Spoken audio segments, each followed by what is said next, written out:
Bonjour, nous allons passer quelques instants à tenter de bien comprendre ce que sont les références absolues et les références mixtes dans le cadre du tableur. Alors pour ce faire, j'ai préparé deux exemples, dont le premier est relativement simple. Il s'agit d'établir une table de multiplication. Imaginons que je souhaite établir la table de multiplication de 7. Alors j'ai préparé sur cette feuille de calcul le canevas nécessaire à l'établissement de cette table. Sur la ligne 3, il est déjà écrit une fois. Il n'y a plus qu'à écrire la valeur du terme 7, par exemple. Et puis, dans la cellule E3, établir le calcul qui va me donner le résultat. Donc, il s'agit d'un calcul. On commence par le signe égal, on indique que l'on souhaite multiplier le premier terme qui se trouve en A3 par le deuxième terme qui se trouve en C3. Et donc, le calcul, eh bien, A3 fois C3, aucun souci. Si maintenant je souhaite recopier la valeur 7 sur l'ensemble des cellules de la colonne, jusqu'à C12, je prends la poignée de recopie. Je fais bien attention de tenir une touche de contrôle enfoncée au clavier, de manière à conserver la valeur 7 plutôt que d'obtenir une incrémentation depuis 7. Puis, la formule A3 fois C3 est parfaite, puisqu'elle nous indique qu'il faut multiplier le contenu de la cellule qui se trouve A3, c'est-à-dire 1, 2, 3, 4 rangs plus à gauche, par le contenu de la cellule C3, c'est-à-dire le contenu de la cellule qui se trouve 1, 2 rangs plus à gauche. C'est bien ce que nous voulons faire à chaque ligne. Ceux qui ont bien compris les références relatives ne sont donc pas étonnés de voir que le système fonctionne parfaitement du premier coup. Où une difficulté peut apparaître, c'est au moment où je souhaiterais éventuellement que ma feuille de calcul me donne d'autres tables de multiplication que la table de 5, ou la table de 7, ou la table de 18. Je dois pouvoir choisir la table que je veux. Donc, imaginons, je souhaite la table de 6. Et je voudrais que, instantanément, la feuille de calcul me donne la table de 6. Alors, pour cela, je dois donc bien sûr supprimer les valeurs 7 qui sont indiquées dans la colonne C. Voilà qui est fait. Et les remplacer par la valeur 6. C'est évidemment beaucoup de travail à chaque fois que je veux une nouvelle table. En fait, la valeur 6 est déjà indiquée dans la feuille de calcul. Pourquoi ne pas en profiter? Je pourrais simplement dire, dans la cellule C3, va prendre le contenu de E1.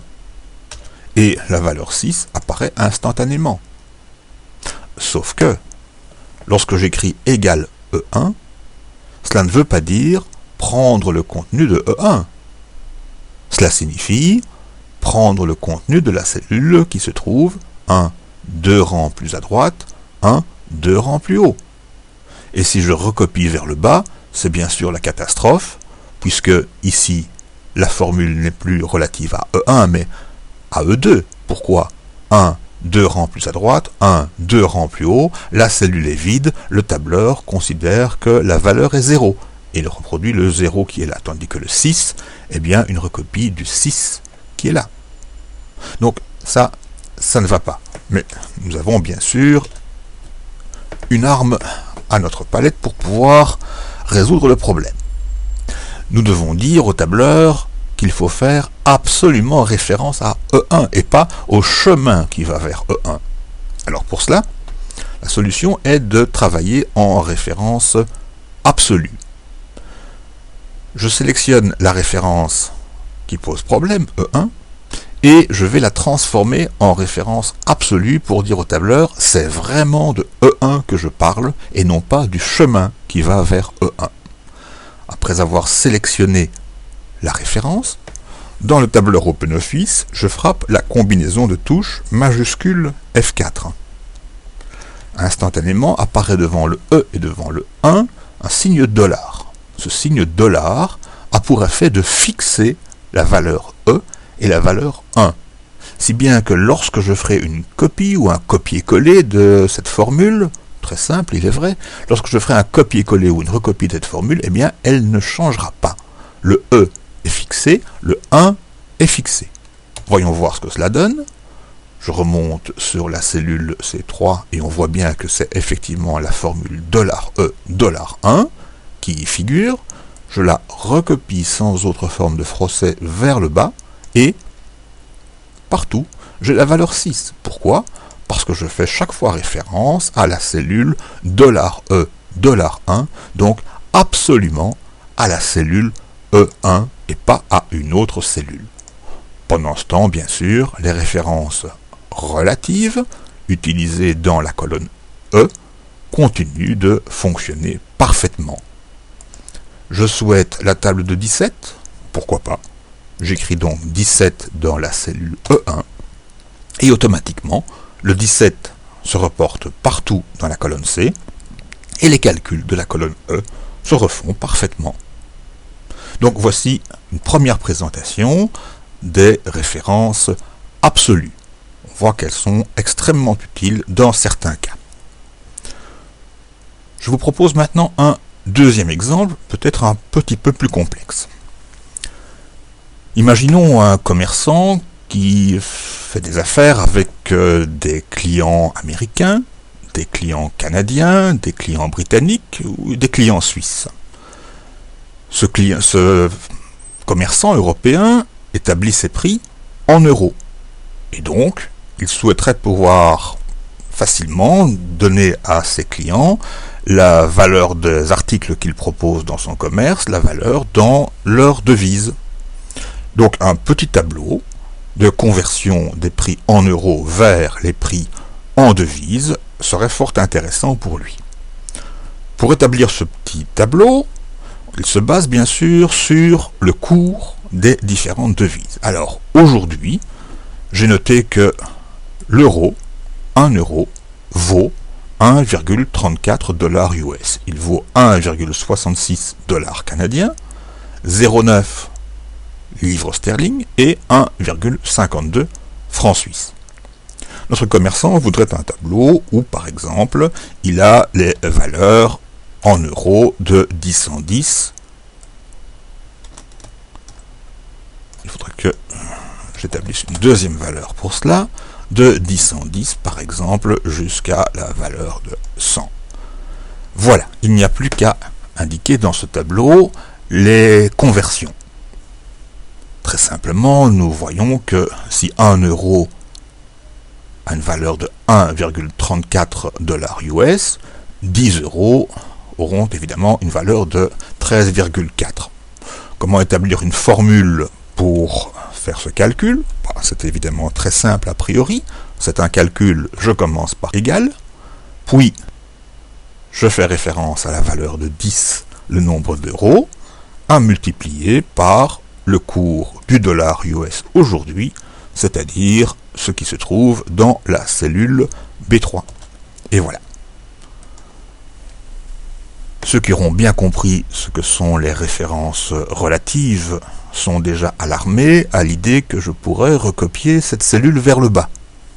Et effectivement, ça va mal se passer. Tentons une recopie, simplement. Il est bien clair que 20 euros ne valent pas 268 $. Où est le problème? Dans la formule qui figure dans la cellule B5, je dis qu'il faut multiplier A5 par B4. B4, pourquoi B4? Parce que la formule que j'ai copiée indiquait A4, c'est-à-dire ce qui se trouve un rang plus à gauche, même ligne, fois B3. B3, la cellule qui se trouve juste au-dessus. Mais ce n'est pas ça qu'il fallait faire. Il fallait multiplier, non pas vraiment par la cellule qui est juste au-dessus, mais par le cours du dollar. Autrement dit, je devrais fixer ce B3 pour qu'il ne change pas lorsque je le tire vers le bas. Je sélectionne la référence et dans le tableur OpenOffice, je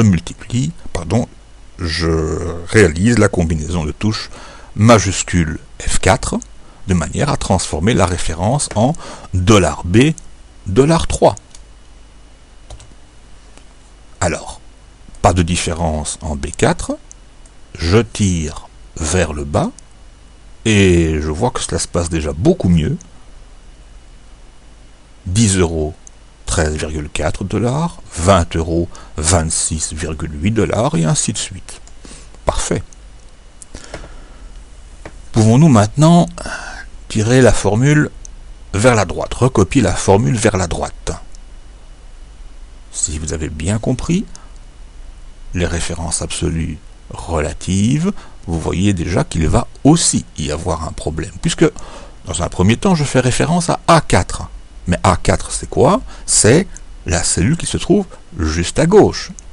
Si je prends cette formule et que je la recopie par là, je ferai toujours référence à la cellule qui se trouve juste à gauche. Faisons l'expérience. Voilà qui est fait. Et on voit effectivement que je fais référence à B4, la cellule qui se trouve juste à gauche, alors qu'en réalité, c'était bien de A4 qu'il fallait parler. Donc quand je fais cette copie, il faut faire attention que la valeur de la colonne, le numéro de la colonne ne change pas.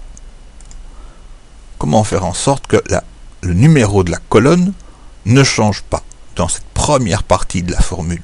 Il faut fixer le numéro de la colonne. Alors, bien sûr, ce que je pourrais faire, c'est transformer également ce A4 en référence absolue. Donc, dans le tableur OpenOffice, majuscule F4. Ainsi, je fixe A et je fixe 4. Ça fonctionne très bien en B4. Je tente de recopier vers le bas. Ah, ça ne marche plus. Ben, bien sûr, puisque j'ai maintenant partout une référence à A4, absolument A4, et B3, absolument B3. Pour pouvoir recopier la formule vers le bas, il faudrait laisser libre le numéro de ligne. A4 devrait devenir 5, devrait devenir 6, etc. On ne peut pas le fixer. Je resélectionne la référence absolue A4, $A, $4, et je frappe encore une fois la combinaison majuscule F4. J'ai maintenant une référence dans laquelle il n'y a plus que le 4 qui soit fixé. Mais le 4, justement, il doit pouvoir être mobile, il doit pouvoir devenir 5, 6, 7 et 8 sur les lignes suivantes. Ce n'est pas bon. Encore une fois majuscule F4, et cette fois-ci, j'ai une référence dans laquelle le A est fixé, le 4 n'est pas fixé. Il est mobile. Je valide. Je reviens sur la formule $A 4. Il s'agit bien d'une référence qui n'est ni absolue ni relative. Elle est entre les deux. On parle d'une référence mixte. Le A est fixé. Il ne changera jamais. Le 4 est mobile. Nous sommes dans la ligne 4, on fait référence à la même ligne. Donc, lorsque je descendrai la formule un rang plus bas, c'est bien de $A 5 qu'il s'agit. Et je peux ainsi poursuivre vers le bas. Cette fois-ci, tout se passe bien, verticalement. Horizontalement, puis-je maintenant recopier cette formule vers la droite? Si je le fais, que va-t-il se passer? Le A est fixé, donc on fera toujours référence à la colonne A, mais le 4 est libre.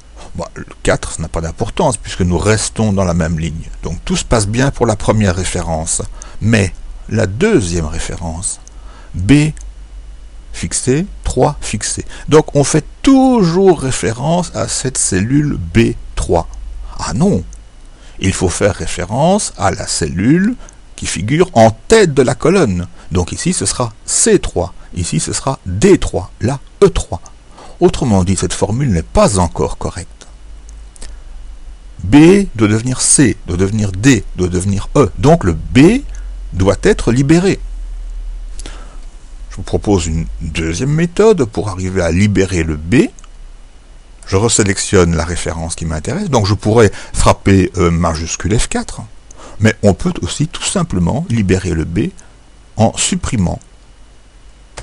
Je fais un retour arrière pour supprimer le $, et voilà la formule terminée. $A 4, fois B. B n'est pas fixé, il sera mobile. $3. 3 restera 3. Effectivement, le cours se trouve toujours dans la ligne 3. Je prends maintenant la formule et je la tire vers la droite. Et je vois que les calculs se font de manière impeccable, puisque 10 € sont bien équivalents à 15,2 francs suisses. 1 €, 1,52, 10, 15,2. Et si maintenant je prends cette ligne et que je la tire vers le bas, je vois que à nouveau tout se passe bien, toutes les formules sont correctes. Tout cela grâce aux références mixtes. Voyons l'exemple ici. 50 €. Combien de livres sterling?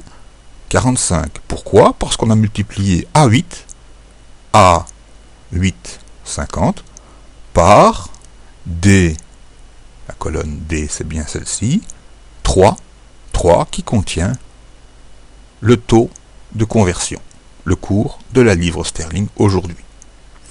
L'avantage évidemment c'est que si demain la livre sterling devient plus forte, elle vaut par exemple 0,95 €, il n'y a plus aucun calcul à recommencer, tous les calculs s'adaptent évidemment immédiatement. Et ainsi de suite évidemment avec les autres devises.